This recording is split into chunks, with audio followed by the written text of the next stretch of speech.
today we are going to be discussing why it is normal to fail at self-help, how to look for real help, what are the signs to look for in real help, and what attitudes to have in order for self-help to work for you.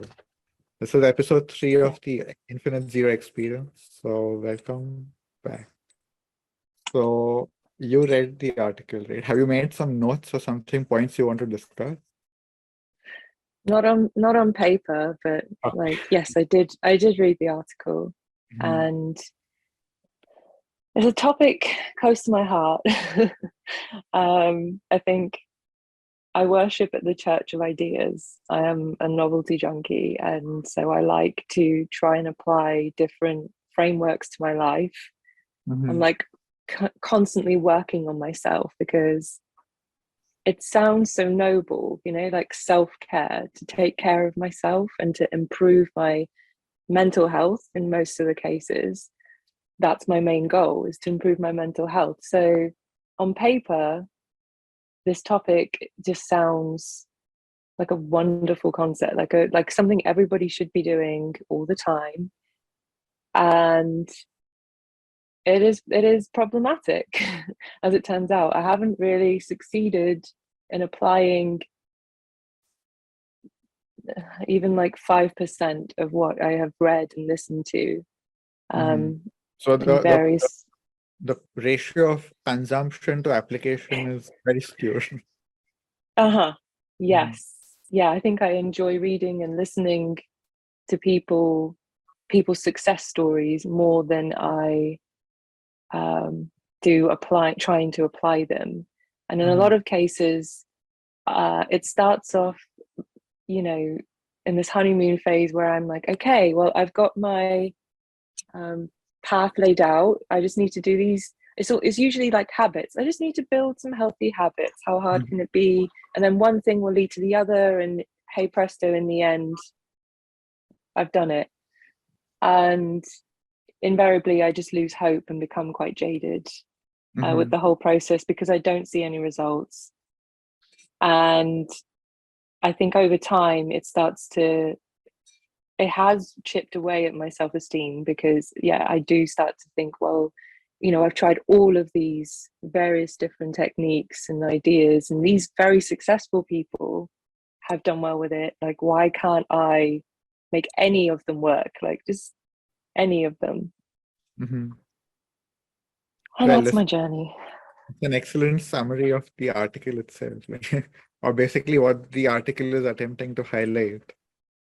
And also, if I remember correctly, you pretty soon after joining the groups, the study of self groups, mentioned that this is something you were heavily involved with, the whole self-help industry and practicing all these things that are publicized in this industry.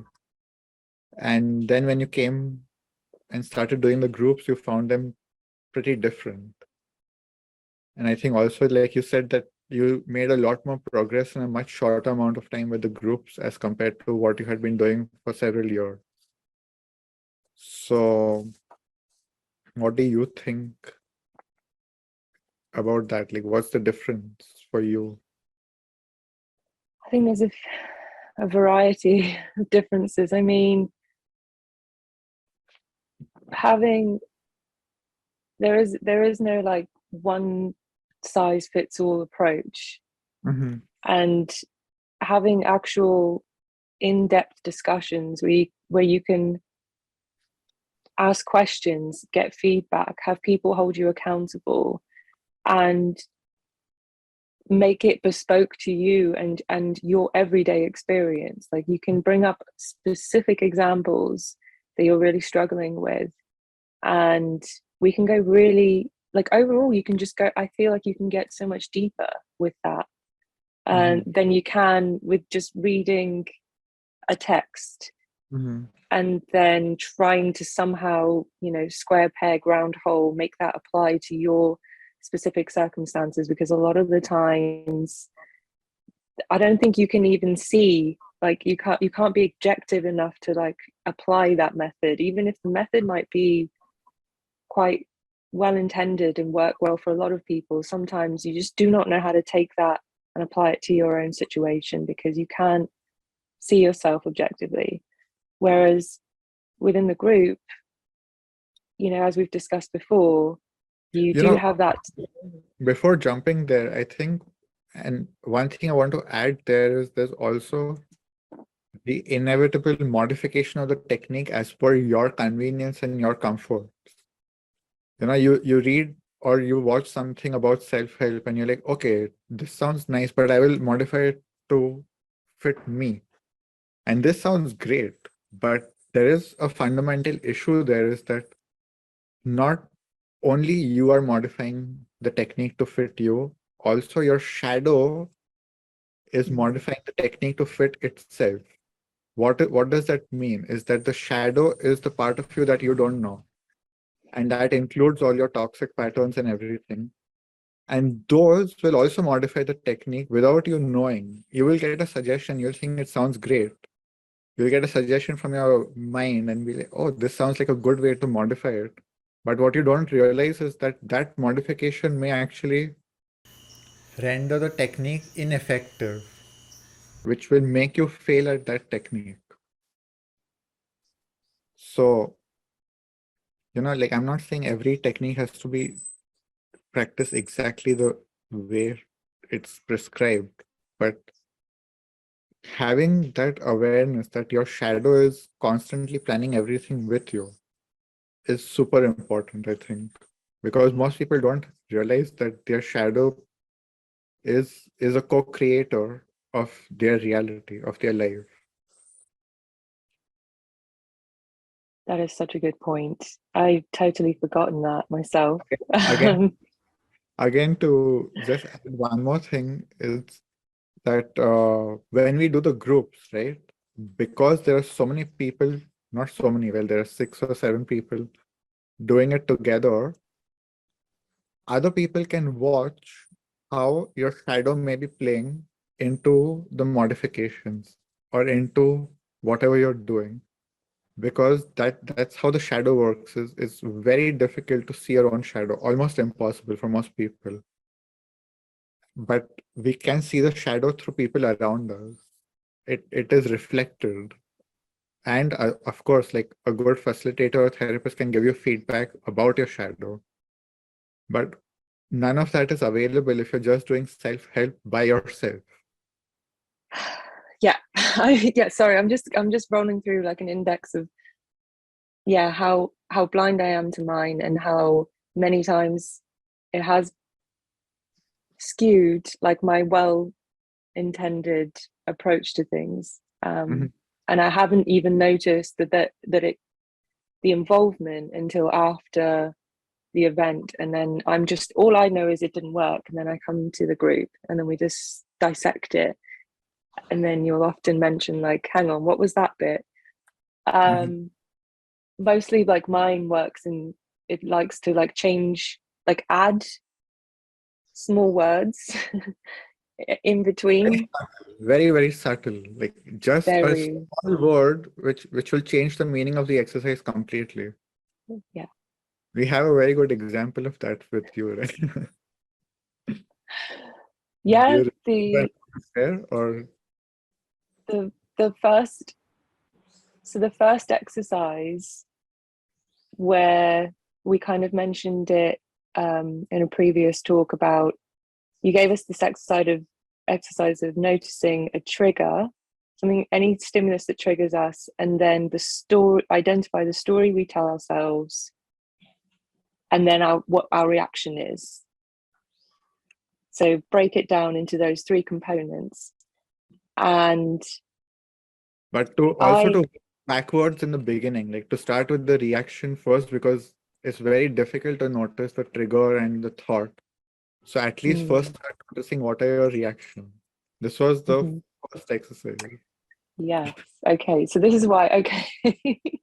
And so after the week was through, and we were all talking through our discoveries, when it came to me, I said, Oh, I haven't got anything for anyone because I don't have big reactions to stuff. So, oh well, gonna have to skip me. And and then you I kind of think you kind of put it like I did not get an opportunity to practice the exercise because I don't have big reactions. what are you gonna do? I mean, there we go. I'm out. Mm-hmm. Yeah, and so the emphasis being on big because big I often revel in the fact that I do not have big reactions. I have very small reactions. Mm-hmm. And so that tiny additional word meant that the entire exercise was completely different and I was out. Like I had an exit strategy. I didn't have to it just didn't apply to my situation, my daily life. Worked for me. It's the Yeah. perfect example because so just to clarify, I only said watch your reactions. You added the word big and you said I have to watch my big reactions. And so basically you get a fantastic excuse. If you don't have big reactions, you never need to practice the exercise. So, but But catching that you said, because while you were sharing in the group, you said, well, I don't have big reactions. It's, someone has to pay attention that you're using that word and give you that feedback. mhm. That this is the modification you made. Why did you make that modification? And at that time, you're like, well, I don't know. Did I even make a modification? Like, I don't even think you realized that you had modified the exercise. I was completely oblivious. Mm-hmm. And so I was just confused and like trying to um like work through my memory of the assignment and be like, where did I get that from? And like it was really helpful, like everybody else saying, no, definitely that wasn't the case. And it was quite an eye-opening experience to realize that all of this had gone on without my knowledge, like whatsoever, without my consent, without my knowledge, just behind the scenes. But this is what I was telling myself every single time I could have done the exercise. Is I was going, oh no, that wasn't a big, so Mm-hmm. that doesn't count. That's not for you. Mm-hmm. So no wonder. Like I can't imagine how many times I have done that over the years. With But different exercises, like yeah, or just information in general. yeah. What we don't pay attention to is that we are perceiving information and interpreting it.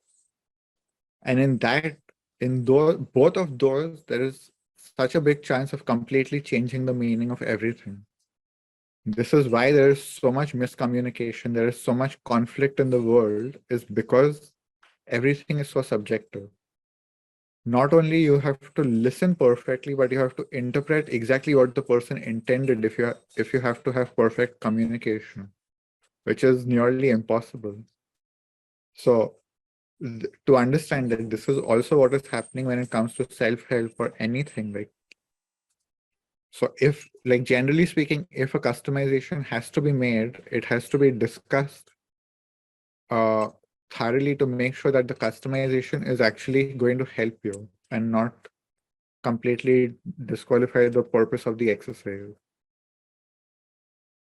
Because quite often it will be uncomfortable. Like there's a lot of these exercises, no matter what they are going to be new ways of approaching things. So no doubt, yeah, that some of them are meant to be uncomfortable.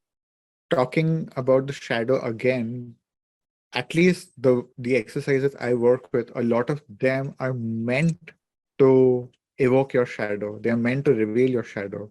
They're meant to bump against your shadow, which is super uncomfortable and unpleasant and undesirable because a lot of people don't want to know the their shadow. A lot of people want it to stay unknown. Even if there is a conscious intention, I want to know myself.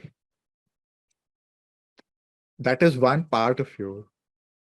A big part of you still doesn't want to know. So this is where, the group, the facilitator plays a big role. Is like in kind of pushing you into that space where you feel safe enough to explore what is in your shadow, which will not happen if you're just sitting at home and watching videos and reading books. It's very unusual. Even if it happens, you'll probably get 1 or 2 degrees, and that's really not the core of it. You may get 1 layer or 2 layers. It's still pretty superficial. And I mean, even if you are self-aware enough to understand that you have a saboteur within you, not a saboteur, but there's a part of you that maybe really doesn't want this self-help approach to succeed for its own reasons, it doesn't mean that you know what to do with that. Like you still, you can be aware that you have that part, but yeah, you need guidance, you need assistance, like to help you figure out how to deal with your specific shadow and your whatever the issues are. So yes, The thing is the customization or the personalization aspect of it, because if it's just general, you may have general insights, but like you were saying before, there is the general aspect, but then how do you apply it to you? Some people may be able to take something general and apply it to themselves sometimes, but it will not happen all the time with everything, because the shadow is very strong. And like I was definitely in the delusion that I can deal with my own shadow, I can overcome it, and I can watch it. But I think the basic realization after years and years is that it's impossible. Doesn't matter who you are, doesn't matter how much work you've done on yourself. Like this is what people kind of call the ego the evil genius. The reason for that is that it is very sophisticated and it is excellent at deceiving you. It's excellent at escaping you. It's foolish to think that you can overcome your ego by yourself, in my opinion. That's my opinion. And in this case, ego and shadow is synonymous. So the ego itself is not unhealthy, but the ego contains a large shadow part, which is unhealthy. So our job is to work on that unhealthy part and have a healthy ego. Again, like at least in the way I work or the way we work, it's not about destroying the ego or permanently transcending the ego and living without it. You can have transcendental experiences, but then you come back. And the goal is to be able to be functional in society. And for that, you need to have an ego. And ideally, you would want to have a healthy ego. So for that, you need to work on the shadow aspects that are constantly interfering in every single interaction without us realizing it. I would also like to highlight the term spiritual bypassing in this case, which a lot of people in the self-help and enlightenment field are doing, is where you use this permanent transcendental state or other techniques to escape the reality and escape what is actually happening. People are also using affirmations to hypnotize themselves into believing something different from the reality that actually is. And while this may work at one level, it is also a denial of a deeper cause or deeper issue, which leads to suffering in the long run. So we have to investigate whether what we are doing is actually helping us or it is just bypassing a real problem to avoid it and to escape it. But I think we have detoured a bit from the original topic. So let's it's not complete, it's relevant, but I think there's more to discuss that's more relevant to self-help. Yes, so back on back on track then. Why do you think so many people are kind of like, is it just my, I don't know if this is just my perception of it, but self-help just seems to be a big buzz term. Like it's big at the moment. It's bigger now than it ever has been, it seems, or at least it feels like that. A Like, multi-billion-dollar industry. I think that's the best way to measure things today is the amount of money. very, yeah, very true. I mean, yeah, why do you think so many of us are drawn to self-help at the moment? A variety of reasons, obviously. There's no one reason. And I think that's the point of this uh, talk is to explore those reasons. Uh, and I can probably summarize them and then we can dig deeper into them. One is that a lot of people are miserable in their life. That is a known thing. People don't feel content with their lives. People feel miserable, disappointed, depressed regularly. And then you have several options on how to deal with this. You have religion, you have science, you have self-help, whatever, therapy. But then we also have within us at least now, more and more, because of the way culture is programming us, there is a higher tendency to want the quickest way out, the shortest route or the shortcut. There is so much about optimization. This is what everything is about. So if you start seeing uh, the titles of courses and books and things like that, everything is about 10 steps to this and 15 steps to this and 28 days for this and 4 hours per week and you can change everything. So the whole emphasis is on giving you a shortcut because this is what people want to buy is a shortcut. So that is why it is super appealing. Who would not want a shortcut if it's available, right? Like I would want it. And it's not that the shortcuts don't work. It's not that the techniques don't work. The thing to keep in mind is that the techniques can solve certain problems. They cannot fix your life. I think this is the problem in people's minds is that they want one thing or one shortcut to fix their whole life. And that's the mindset that creates the failure. Is that, well, if I just do this, if I practice this technique every day, everything in my life will change. This is also a promise being made in many self-help courses and things is we will change your whole life. If it was that easy, well, I think the world would be a very different place. If it was that successful and if you see your friend has completely changed their life and they're super successful and they're super happy, peaceful, content, you will go and do exactly what they're doing.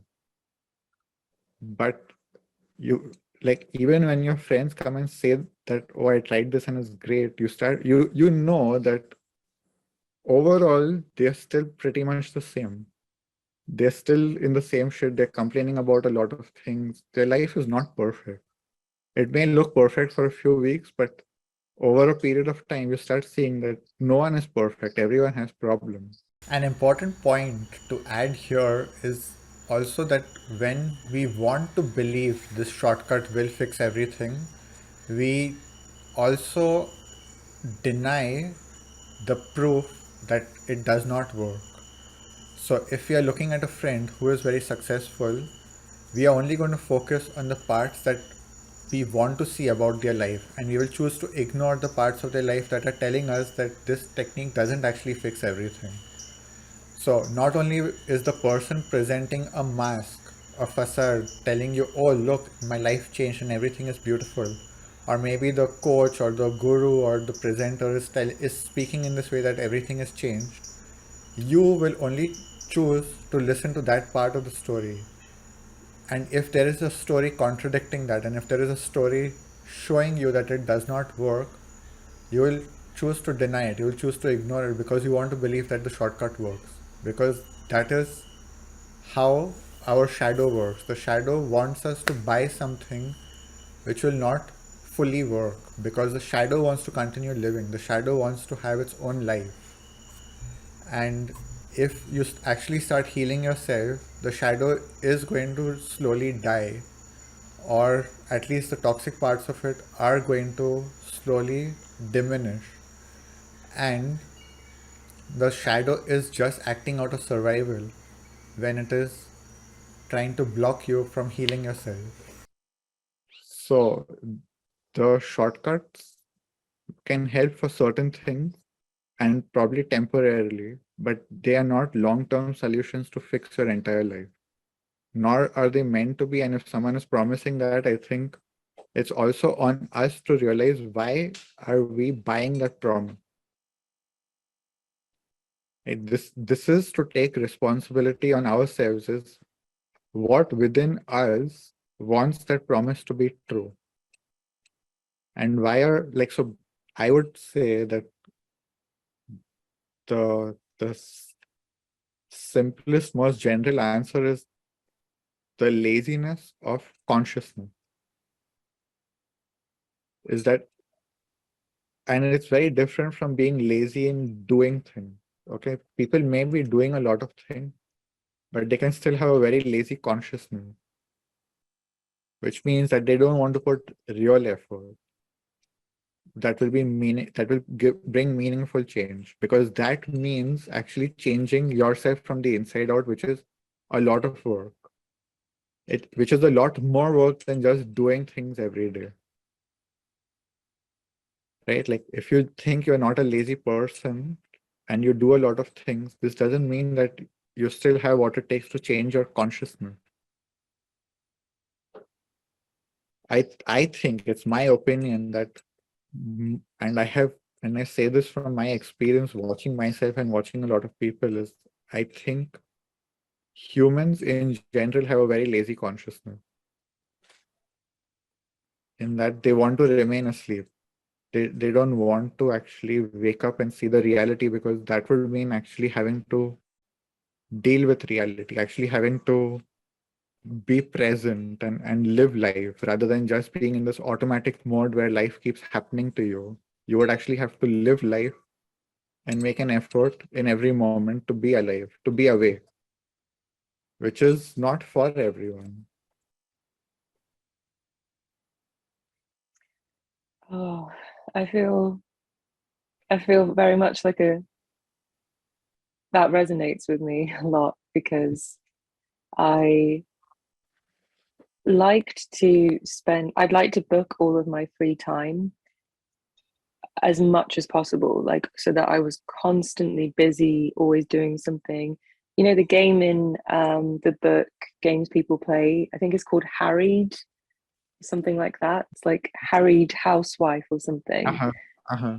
And like that was just me. My most of my adult life was I wanted everybody to see how exhausted I was all the time, and that, you know, if people tried to make plans with me, it would have to be like a months in advance because my calendar would just be like just going and going. So yeah, and then I would complain about it endlessly to people. I'm like, I'm so exhausted all the time. I don't know what I can do about it.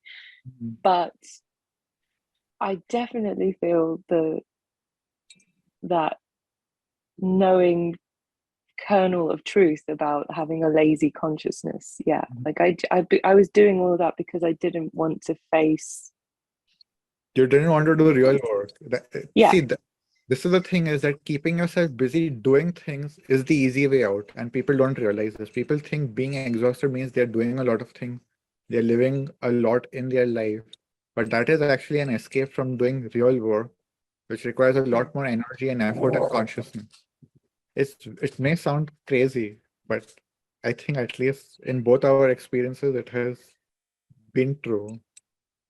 And Yeah. I think, it's also related to something you said right at the beginning of the call, is this consumption mode.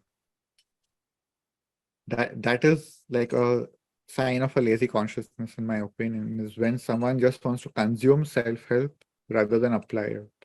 Mm. Or, like apply it, or like the proportion is completely skewed. If you're consuming 95% more content than you're applying, it's obvious that there is something happening there? Is something wrong there? Because you cannot apply 95% of content in 5% of time. It's not realistic. So No. what's the purpose of consuming so much content if you're not applying it? What does that say to us? It's for me, it's like entertainment. It's telling yourself I am working on myself. It's telling yourself that I am working to improve my life. But then you have something to blame. Well, the technique is not good enough. Well, this course is not for me. I will try another one. But this is the thing, is that it's a ready excuse, right? If it doesn't work, it's not really on you. Or it is completely on you and you feel ashamed and you feel guilty that there is something wrong with me that I'm not able to do this. It's in the polarities. But again, when you feel guilty and ashamed, it's not that you look for a real solution. You just look for another solution which will not work. Yeah. This is the victim mindset, is just keep going with the same program which will not work. Don't look for a real solution.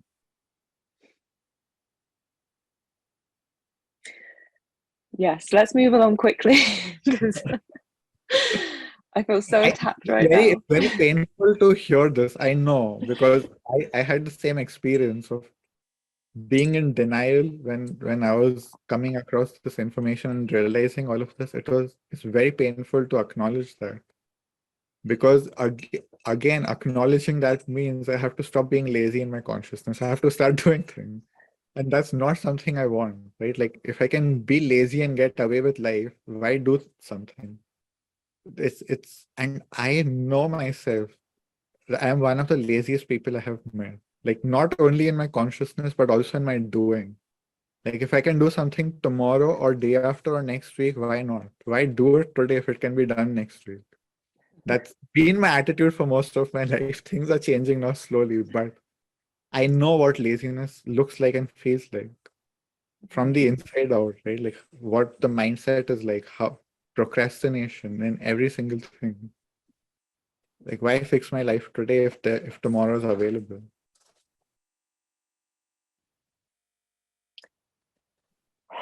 Exactly. And just the shallowness that, like, I just didn't want to go deep with anything. Like, but I just wanted to skirt the surface of things. Probably because I knew I wasn't gonna actually try.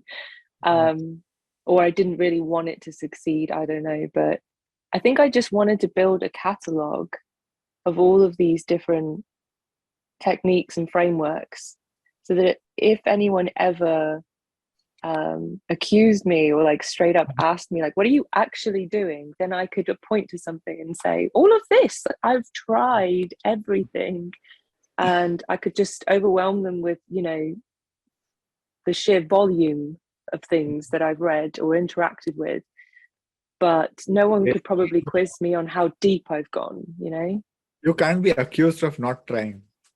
Yeah, absolutely. I think this is, you made an excellent point about the self-help industry in general, is that it, generally speaking, lacks depth.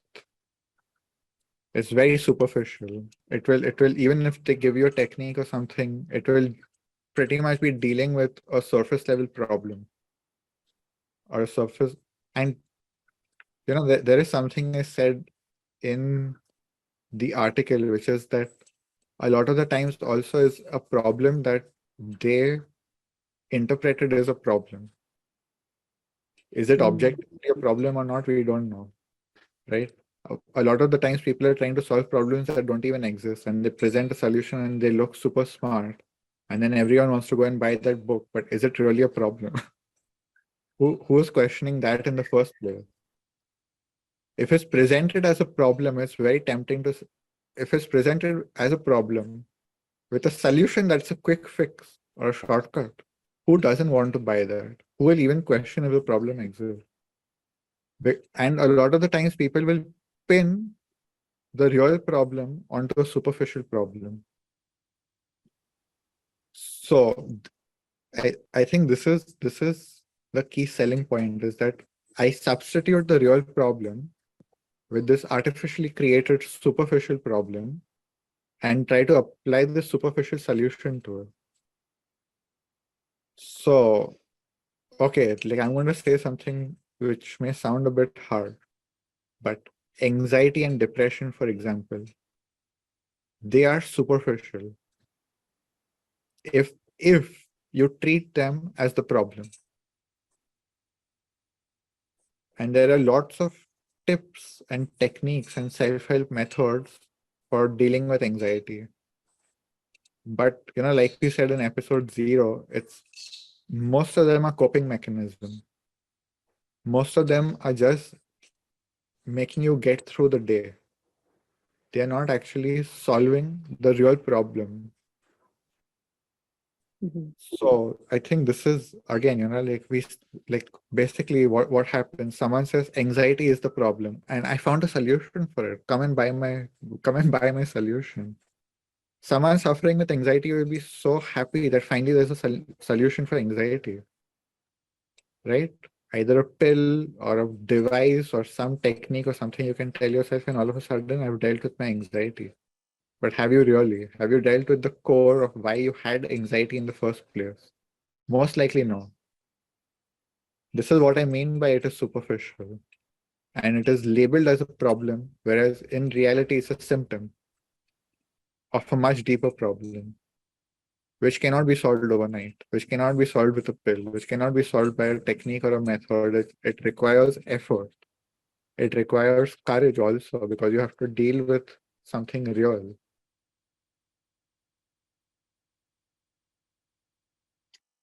I feel like this is partly what's so frustrating and sad about the con of self-help, like those that you can deem as being a con. I don't think everyone goes out with the intention to manipulate, but I went and outright called the self-help industry a multi-level marketing scheme. The article, that's what I'm saying. So you're still being pretty soft and subtle. but And the maybe more about that too, but yeah, go ahead. it's just particularly awful when you consider that I think some people are going down the route of self-help because they are trying to avoid simply, I don't mean that word simply, but like only medicating themselves to make a problem go away, so like, yeah, there's people that will do it in tandem. I don't know, I think at least in my country, I live in England, and like so many people my age have just lost faith in our healthcare system, and mental health issues are just spiraling. So there's this attitude of like, okay, I want to take responsibility for my health, like at least people starting to, I think more and more people nowadays are starting to look further afield, like maybe it isn't just as straightforward as going to a doctor and then just immediately what they prescribe for. I mean, again, in my country usually you will get prescribed medication first, and then if you keep pushing, then they may offer to put you on a waiting list to speak to a counselor, but that could take a very long time. So it's very difficult. So I think people are trying to, some people are trying to take their health seriously and into their own hands, and it's so hard when you see people on social media talking about just how their lives have changed magic, and they used to have your issue and now it's just gone. And so why did they call it a multi-level marketing scheme? Because of the way I see a pyramid scheme, it starts at the top. There's someone who invented a technique, right? Like I'm applying the pyramid scheme model to the self-help industry, so it will sound a bit different. And maybe not also because, okay, anyway, it starts at the top. Someone has a technique. And like I said, right, it's not that the technique doesn't work. probably there is a technique to deal with anxiety that is very effective. So what will happen is that this person will teach the technique, let's say to 10 people, and those 10 people who had a lot of anxiety are now suddenly able to get through their day by using this technique. They go on social media and start saying, my life changed. But did your life really change? That's the question. That's the first question. Or have you received a temporary solution? Okay, this is the first question. Now you see that person, of course, like 100 more people will see those 10 people and be like, of course I want this because I'm I'm also suffering from anxiety. And it keeps rippling out. But how many people go back months later and ask them, is it still working for you? You know, how many of those 10 people is it still working for? How many of those 10,000 people is it still working for? The website that is selling the technique is not going to advocate those people. They're only going to look at the immediate quick result and say, well, look, it worked for these 10,000 people within 2 days. So you can make it work too. So you buy that. What is not really being studied is long-term effects, long-term efficacy, which I think if we go to study it very quickly, the results will look very different. So this is what happens with most pyramid schemes, is that there is a quick solution. You can quickly make money. That's the promise. Always with a pyramid scheme is a quick solution, either quick money or quick health or something. And most people will not investigate the long-term effect because the pyramid scheme is not meant to last long-term. That gives a general idea of why I use that term, and also what is essentially the problem with it is the way it is marketed. And basically, then if you see a lot of the industry is about training coaches. So first, the person starts with selling you a technique, and then when they have become big enough, then they will start selling certification programs for coaches, which costs a lot more. But then for those coaches to recover their money, they need to sell also. That's what makes it a pyramid scheme. The coaches need to recover the money that they have put into the training program. And then they start selling it, and of course selling the promise like everyone else, right? Like the original founder, they're selling the same promise. Look what it did for me, it can do the same for you. And those coaches will also get clients and they will do their counseling and it will work for some time, but it will not work forever. There is a flipping point in every pyramid scheme where everything collapses. So, well, it's a very harsh term to use, I know. And a lot of people may get very offended because sometimes you may also get long-term results. But I'm not talking about exceptions. I'm talking about the average case. There may always be exceptions to all of this. But I think in general, on average, this is something a lot of people are facing is the guilt and the shame of not being able to make this work for yourself over a long period of time. And also having to put so much effort in convincing yourself that you are doing something. Like I am listening to all these podcasts. And a lot of the content out there is like, simply saying, listen to this every day and your life will be healed. Like this is not as popular, but there is that too. Like just play this song or this video or this whatever affirmation every day and your life will change. I think people need to start thinking, can things really be so easy, or if it's too what's that thing? If it sounds too good to be true, it's probably not. Yeah. There is such an allure to somebody, at least there is for me, like the allure of also just someone, I just want someone to tell me what I'm supposed to do, and having a step-by-step guide because we're all out here trying to navigate whatever the hell this is, and no one knows what the hell they're doing. And then some people put their heads above the parapet and say, well, I do know, or at least, I know this much. Like, if you want to join me over here, I'll tell you how I got here. And it's just so tempting. It's really difficult to walk away from that when you feel lost or confused or inundated, or just living in this life. I just had a funny vision when you spoke about raising your head above the parapet. I see it as the opposite. Generally speaking, people bury their heads in the sand. This is a pretty generally known expression.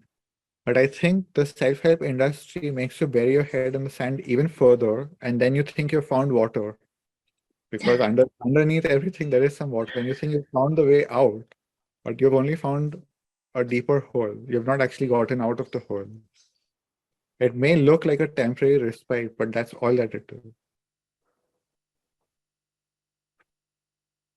It's that you have managed to convince yourself that you have found a solution. You want to believe that this is a solution for your life. But that's why I say it's actually digging your head deeper into the ground.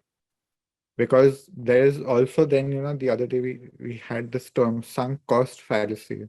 I have invested so much time and effort and money and energy into this self-help.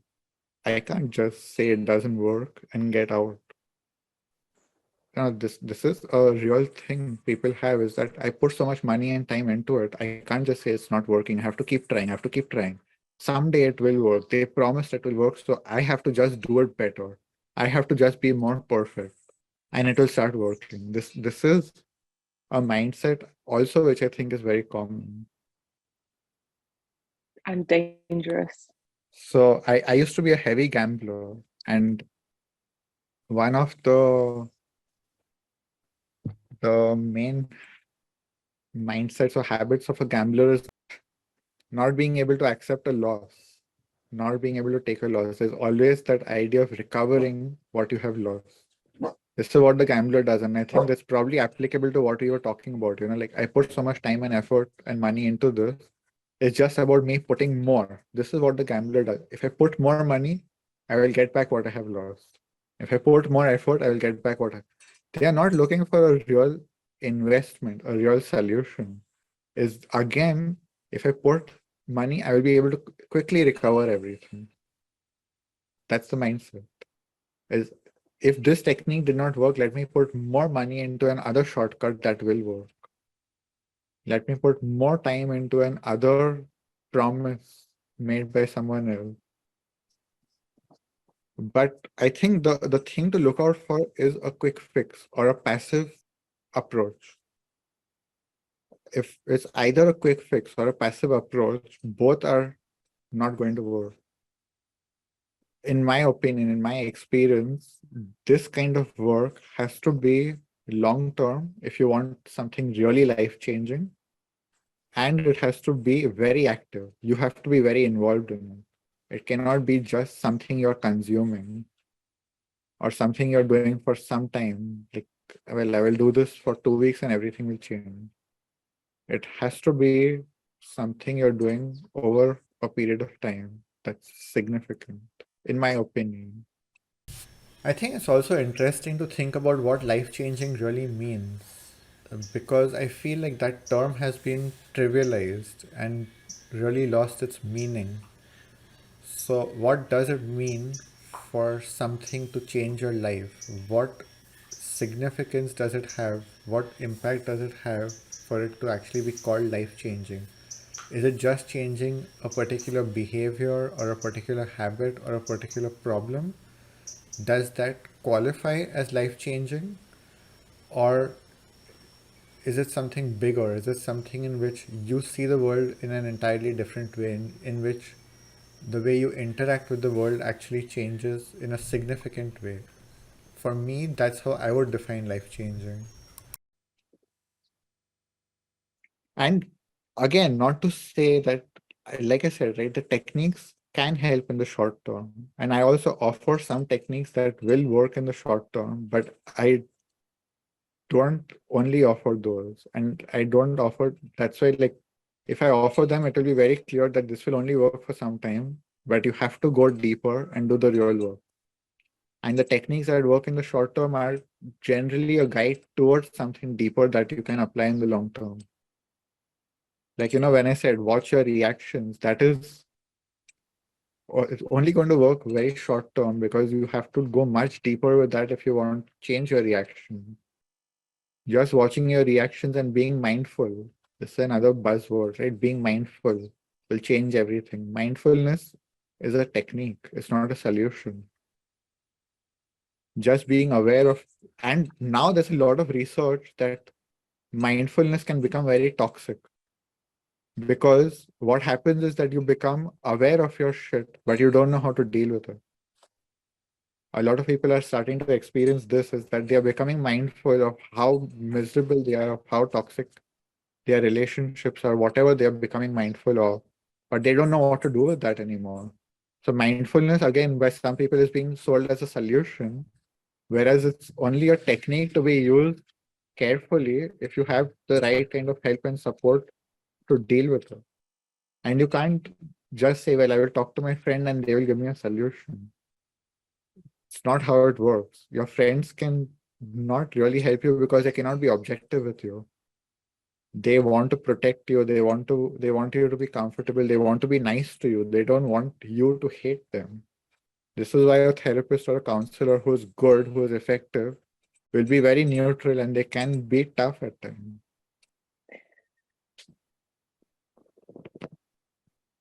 Well, what was said there? Yes.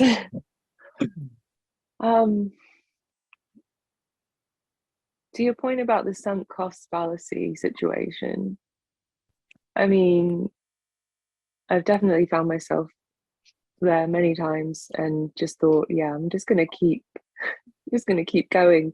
Because I do empathize, and I totally understand why it happens, because sometimes you think, well, it's either this or I just give up on myself. Like, what am I supposed to just completely do nothing? Like, that's like trying to face annihilation of some kind. Like, it just seems too overwhelming to, so you kind of will keep burrowing, like you keep going deeper and deeper until maybe you see another person saying, oh no, I've got the right answer, and then you can jump. But yeah, do you have any Good point. Making a very good point, because a lot of people don't know another option. That's why they go for self-help. And in a lot of countries, therapy is stigmatized.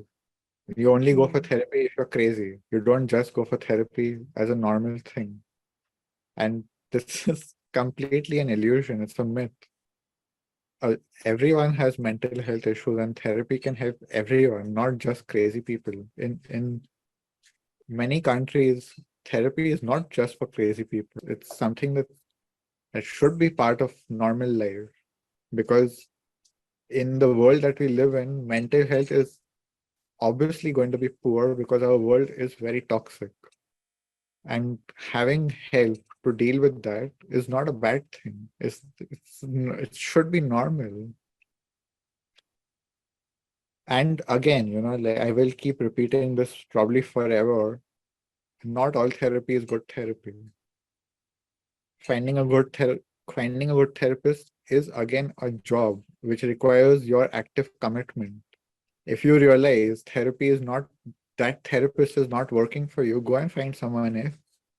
Go and find someone who knows what they are talking about and is not just repeating what they have read in a book, uh, or a counselor, whatever suits you, but find someone effective. This is, repeating an earlier point from this talk, is don't do it just to say you have done it and to say you have tried.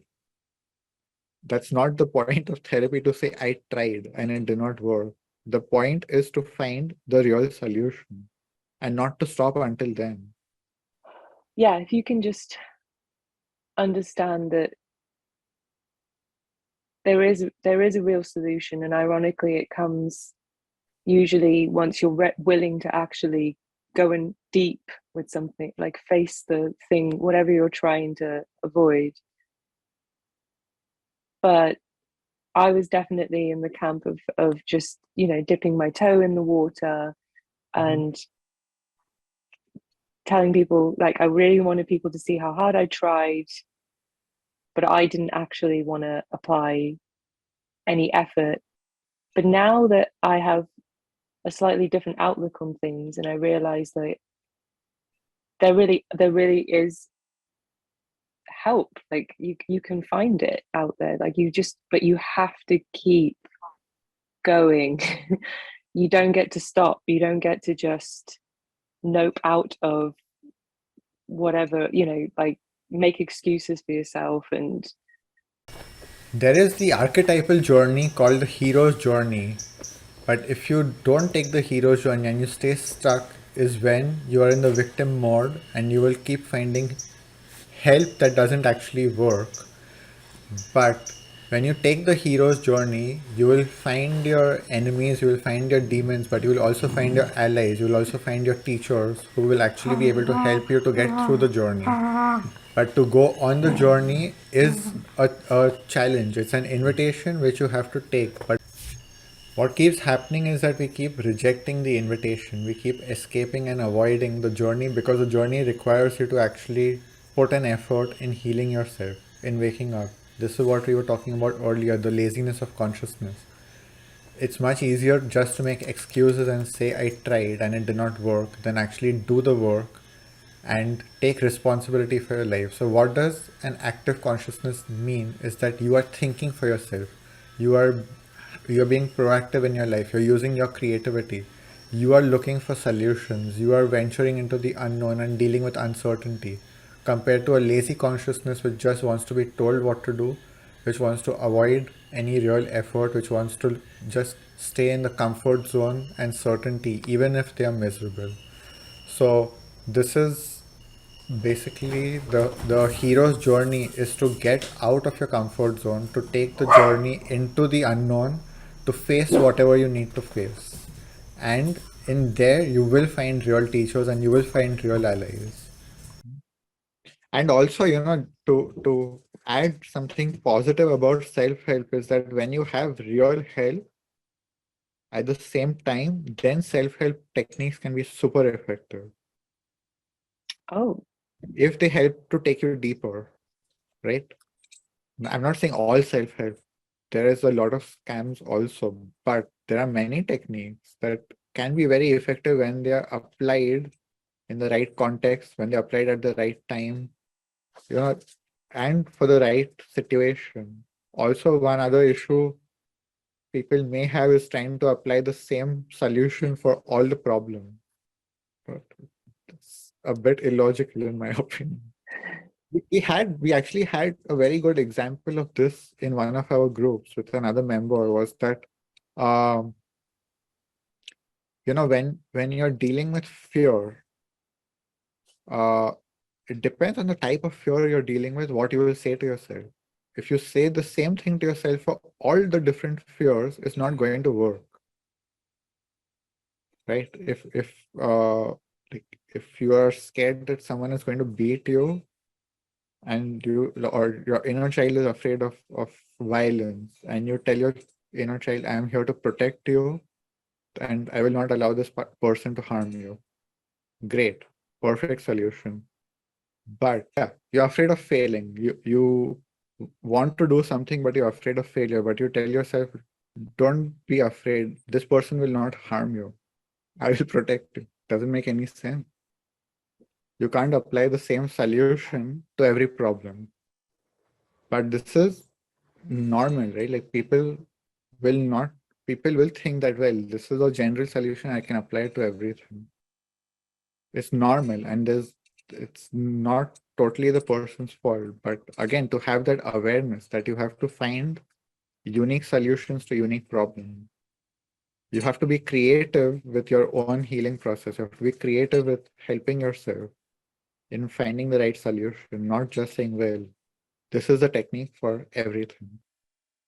if you do find good help and you do start making progress, you start to realize that eventually, like, you start getting involved, like, more, like you said, creative, but you start getting more and more involved in, especially when it comes to inner child work. I don't think I'm alone in this, but you begin to realize that you know what you need to hear from yourself, etc., like reparenting yourself.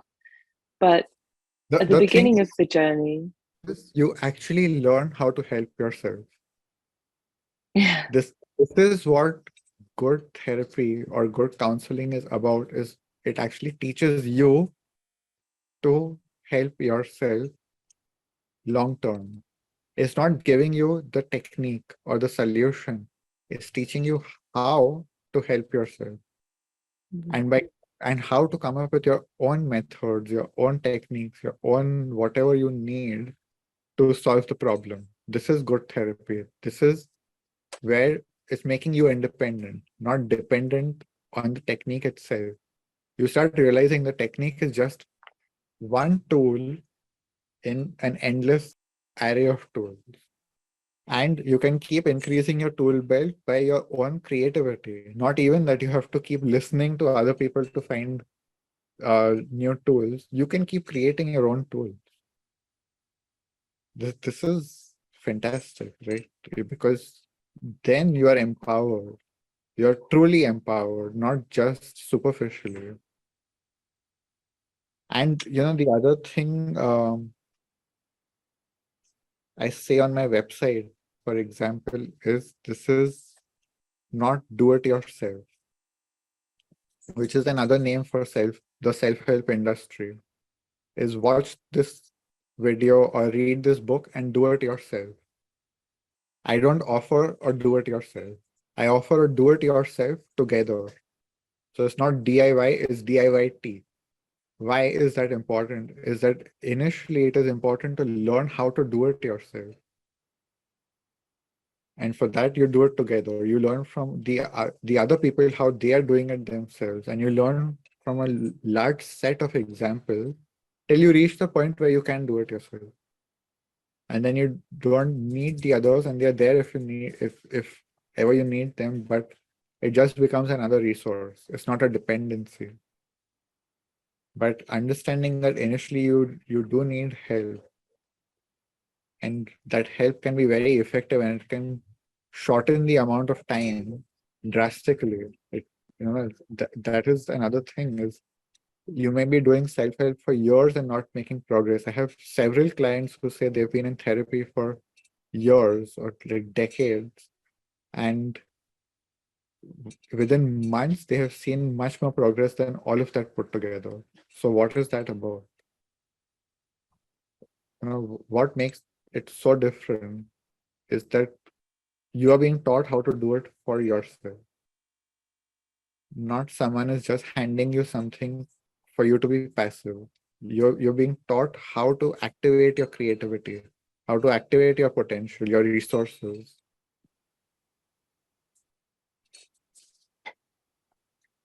it's interesting to me that the longer I go on this sort of journey, like when I was doing nothing but self-help and wasn't really even doing that, I was just, pretending. I wanted to tell everyone in my life about the like small instances of like any tiny benefit that I saw. I wanted to share it with everyone in my life. And now that I'm actually seeing real change, I'm a lot more reticent. Like Probably you realize that just sharing a technique will not change their life. That you have been doing this for 1.5 years, almost 2 years now, and it's a lot of work, and it has to be done consistently. So just giving them this tip will not change anything. It may change for a few weeks, but it will not heal the sore. And the thing I want to emphasize is fixing the symptoms can actually be a negative thing because it delays you dealing with the real problem. It makes you think that the problem has been solved. And it may take you in the opposite direction. Whereas if a problem is going on in your life and you realize it's a symptom and you take that as a cue to go deeper, then you can deal with the real problem much faster. But otherwise, basically, you've just silenced the real problem and it may go on for a lot longer without you realizing the other symptoms that are manifesting through that problem. Right? A single problem can have many symptomatic manifestations, and you may deal with the one symptom that is truly an obstacle in your life and you can't function. But by just taking out that symptom, the other symptoms continue and the original problem continues. So I think that is another thing to realize is that your problems, like I said, are they really problems or are they opportunities to heal the real problem? Is anxiety your real problem or is anxiety your opportunity to dive deeper and heal the real problem in a more permanent way? I need to ask if someone is in this situation where they are realizing that they've been bouncing from one self-help technique to another and they really want to stop that pattern and find something genuine, something real, but they don't know what to do. Like how do they get out of this cycle? Yeah. First is to, give yourself permission to look for therapy or some kind of counseling that's real and forget what other people may think about it. If you're not doing it because it's stigmatized or you think that therapy is only for crazy people, break that idea first. Next, if you are doing therapy and it's not working, recognize that it's not working. Forget the investment that you've made already, take the loss and move on. And look for something real, but look for how, like, I think, yeah, your question goes back to how to look for something real. What are my indicators or red flags is, I think one is that you start making progress relatively soon.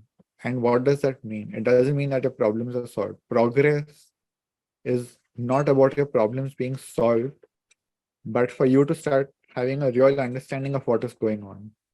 That can be quick. You can understand what's going on quickly, but it may take time to heal that, and that is fine. But that is a good sign that your therapist knows what they are doing, is that they can help you to get to the root causes in a relatively good time frame. It doesn't need to take decades. A good therapist can dig in and give you real information, actionable information within a few sessions. There are some who can even in 1 or 2 sessions, you will know that this is something totally different. It can be that quick. Okay, so this is another thing to look out for. And when I'm saying therapist, I also mean counselors or whatever you feel comfortable with. I am not a therapist. I've not got any license or certification, but I have trained, I have apprenticed with a therapist for over 8 years, and I've got a lot of practical knowledge. I've got a lot of applied knowledge and experience because I went through my own healing. And I think that's another key point, is that someone good has done it themselves. And what does that really mean is that they don't lie to you. They don't tell you that they will give you a quick fix. They don't tell you that this will be a short-term thing. They also will not take you into an illusion. And what is the biggest illusion is certainty. Okay, this is super important. Is someone who's trying to sell you certainty, for me, that is the biggest red flag. Someone real will recognize that the reality is uncertain, and they will teach you how to deal with uncertainty, how to live with uncertainty, how to the right resources to live in uncertainty. So going back to anxiety, right? One of the most common things that gives people anxiety is the fear of the unknown, not knowing what's coming next. And that is because there is this strong program of certainty in our culture, giving promises of exactly how things will play out. And the moment things are not in control, the moment things are out of your control, or there is a global pandemic going on, there's an epidemic or a pandemic of anxiety too coming along with that, because people don't know how the world is going to play out all of a sudden. For years, there was in most countries there was a good level of certainty that everything will just continue the way it is. There will not be some drastic change, but a pandemic is like an instant cause of uncertainty because suddenly you don't know what the world is going to look like even 1 week later. Suddenly there may be a lockdown. Suddenly you cannot leave your house. So all of that can produce a lot of anxiety. But for the people who learned how to deal with uncertainty before the pandemic had no effect. If anything, it was a time to flourish, a time to thrive. For me, I loved not the effects of the pandemic, but the space that it gave me. And I did not have any anxiety around that. Maybe like, once in a while, like if I know that supplies will not be available, it's not anxiety. It's like, okay, I need to go and do something. And maybe even if anxiety was creeping up, it's for a few moments and you catch yourself and you tell yourself, well, the reality has always been uncertain. There have never been any guarantees. So just continue going through life the way you have been. The thing is to live life knowing that everything is uncertain. If you can enter that mindset, things like the pandemic will not phase you too much. They may have an impact, they may have a temporary impact, and that's all it will be. But a lot of people were paralyzed for months after the pandemic hit, and a lot of them have still not gotten out of the anxiety. A lot of people are still very anxious. So I think this is what to look for, is someone who can teach you to deal with uncertainty, not give you a coping mechanism for uncertainty, but actually teach you how to live with uncertainty, to have the right tools to live in uncertainty. Because that for me is like you become invulnerable, not that you will not die, but you are not faced by the circumstances that keep changing in life. Because this is what happens in life, right? Everything is changing all the time. But all we can do is try to control it and make it repetitive, and then life becomes too boring and predictable. But if you want to live a truly spontaneous, enjoyable life, you have to learn to deal with uncertainty. And it's possible. There are people who can teach you this. And I'm not only selling myself, I am selling myself also as an available option. But I'm not saying I'm the only option. There are lots of people who can teach you the techniques to deal with this. Okay, so you have to go looking around. And I'm also not saying that I'm the right teacher for everyone. I'm not, for sure. I will not be working with everyone who calls me and who applies with me. And not only because I don't feel comfortable, even they don't feel comfortable and they may reject it. And that's fine. But what I say is don't blame the teacher or don't use that as an excuse to give up. If one did not work, go and look for another. And if that did not work, go and look for another. Don't stop till you find the right teacher for you. And that exists. That teacher exists. So that would be my answer to your question. To be active in the search for the right teacher. Don't just keep waiting for the right teacher to appear. Sometimes that may happen, but more often than not, you have to go looking for them. Yeah. And I think in this episode were a lot of tips on what to look for. Not only what I said in the last few minutes, but there's so many things that you can start becoming aware of. And I said this also in the last to last episode that was published. Don't If you found this useful, don't just watch it or listen to it once. do it multiple times. Yeah, it's inspiring to know, having the knowledge that there really is genuine assistance for you out there, no matter what your circumstances are. If you really want it, then you can find it. Just, you cannot give up. That's it. This is the key point, is not to take the attitude of the victim who gives up because the solution was not easy, or the solution was not found on the first try. This is the persistence that is required, is finding the right teacher. And then, of course, applying what the teacher tells you. Like, that is continued persistence. But, to repeat one of the things we said in the last episode, you have to be ready to make these commitments that this is going to be long term. If you're just going to say, well, I will look for the right teacher when I get the time, all of these attitudes are basically unproductive. You have to really want it, and then it will appear in your life. But that real wanting is very different from wishful thinking. A lot of people confuse that. Now, wishing to be healed is very different from wanting to be healed. When you want something truly, you will make all the efforts required to get it. When you just wish for it, wishing is enough. You don't need to put more effort than just wishing. That is a very important distinction. Okay, that's going to stay with me. Yes. Wishing and wanting. That's a good closing point. I think so. Yeah. So, thank you for your time. Thank you to the audience. Yes.